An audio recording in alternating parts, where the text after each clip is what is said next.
už tu odznelo strašne veľa vecí, ktoré nás trápia, ale ja by som chcela vyzvať všetkých zástupcov médií, prosím vás, nepretriasajte, aké máme platy, kredity a podobné veci. Myslím si, že toto je naša súkromná vec, ktorú by sme my mali riešiť s ministrom. Vy ako médiá, povedzte verejnosti, že tu sa zásadne hazarduje so základným právom dieťaťa na kvalitné vzdelanie. Pretože ak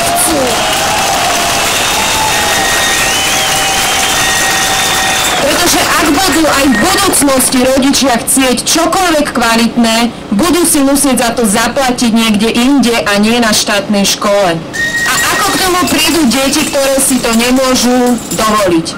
Nie sme vôbec rozvojová krajina, ani krajina zmietaná nejakými vojnovými konfliktami. Myslím si, že z daní, ktoré ľudia platia, si zaslúžia pre svoje deti o mnoho viac.